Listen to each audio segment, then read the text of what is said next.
Good day everyone.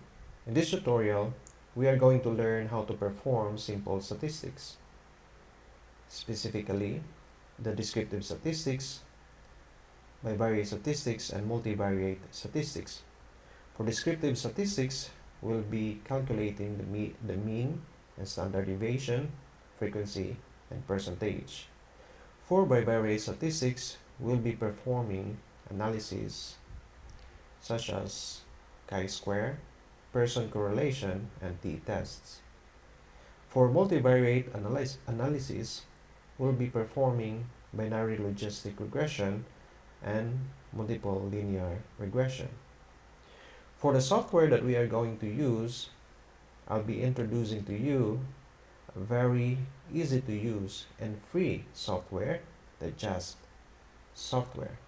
You can download this software from its website, the jasp-stats.org.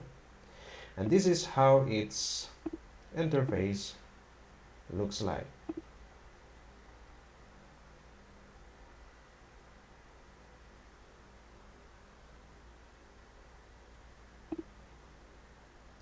This is the interface of JASP. You can see here on the upper left corner, this is the main menu. If you click this, it will show new button and open. For open, we can go to computer and go to the folder where you save your data. And here it's new data if you want to encode your data via this software. And we have other buttons here. These are descriptive statistics, t-test, ANOVA, mixed models, regression, frequencies, and factor. We'll be using some of these buttons later for our analysis. Now let us take a look at the data that we'll be using. These are the data that we will be using. These are the simulated data. So we are going to learn first how to prepare your data. The first row is the row for the labels or the variables. The first column, this is for the ID for each case. Note that each of these instances are crimes. So ID number 1 is first crime, second crime, third crime, fourth crime, fifth crime, sixth, up to the 500th crime. And for column B, it is a variable, victim's sex, and for victim's sex, we have the variables in words, and I also converted them into variables I coded them into numbers. I'll discuss later the coding mechanism. For victim's age, these are raw age numbers. Then victim's social status, middle, high, low. So again, the second row represents one crime, and all the data here are about that first crime. And the last variable is the reporting delays for that crime. This will be calculated as the delay in terms of minutes from time committed up to time reported. So here is the overview of the data. Here are the dependent variables: whether the robbery was consummated or not, whether the victim was harmed or not, harmed meaning wounded or killed, and another one, whether what was the length of delay of the reporting of the robbery incident. So it is calculated as the number of minutes from the commission of the crime up to the time it was reported. So it is an integer number in terms of minutes.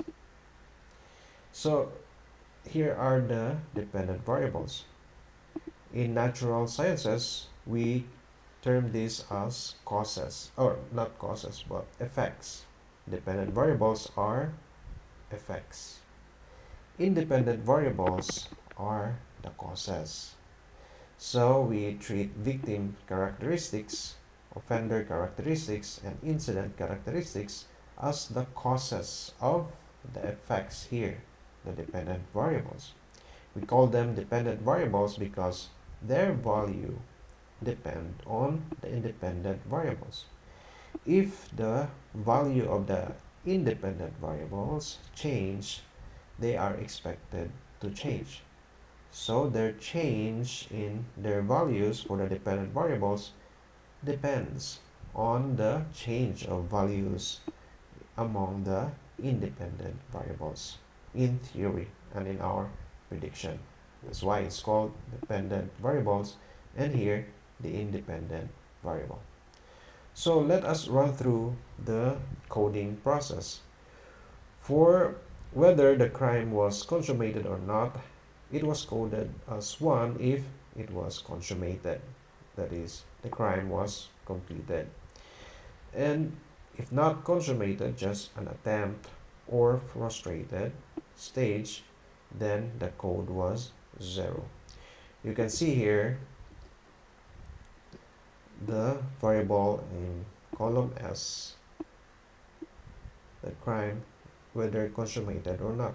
1 consummated, 1 and 0 not consummated. So that is either attempted or frustrated. Next dependent variable, whether the victim was harmed. Harmed meaning whether he or she was wounded or killed. If he was wounded or killed, the code was 1. If not, 0. So look at here, whether the victim was harmed or not.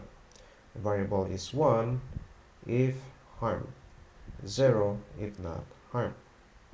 Now, the next variable is reporting delay in terms of minutes, and it is represented as integer numbers.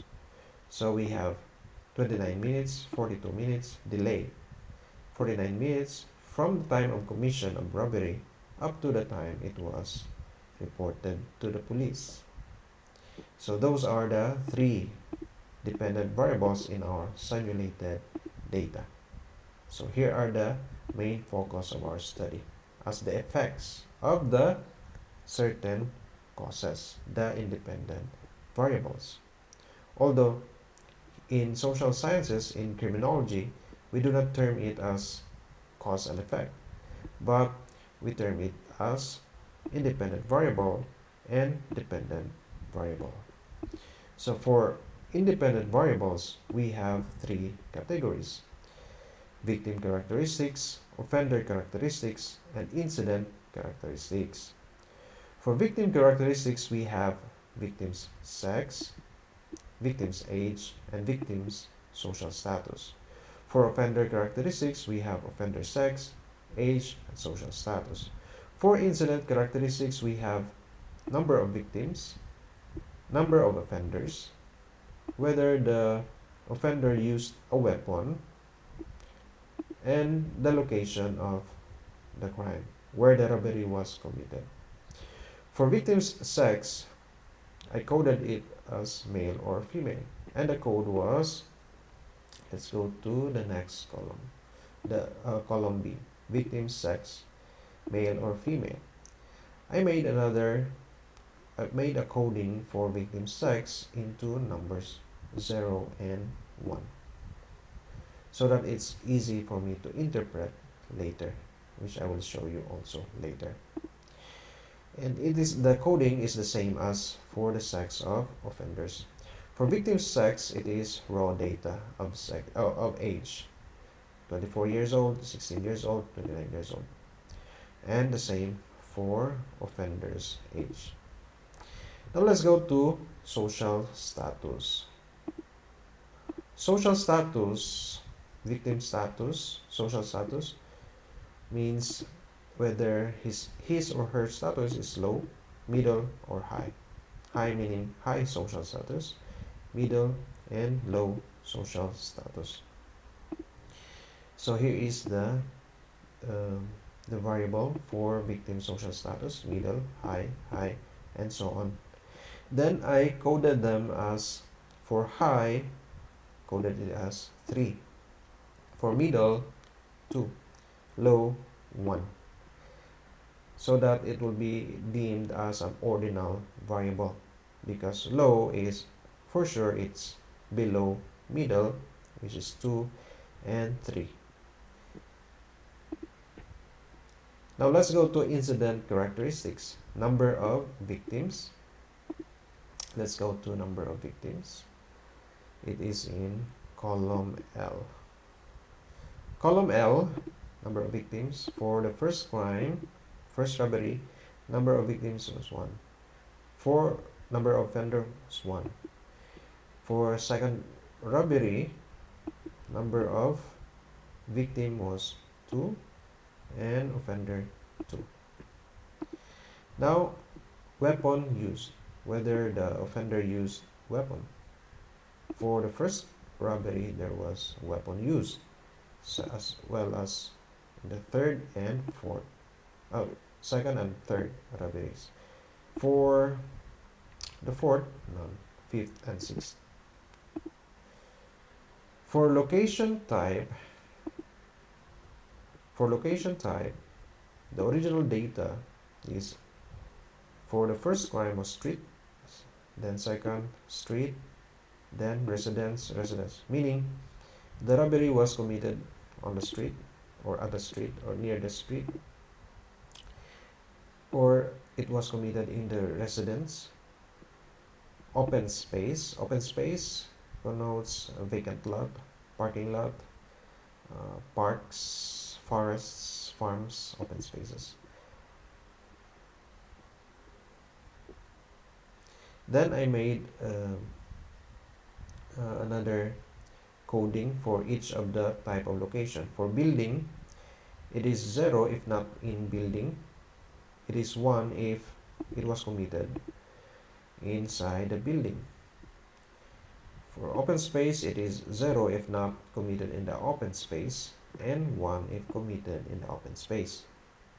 So all crimes that were committed in open spaces were coded as 1 here in this column, and all those crimes that were not committed in an open space, they were coded as 0. Then for street, all the robberies that were committed in the street were coded as 1, and if not, 0. You notice that there's no separate coding for residence. I make it as a base variable for all these codings. So that's it. That's how I prepared the simulated data. So what you are going to do, download the Just software. It is free. Then prepare your data, encode your data, then code your data.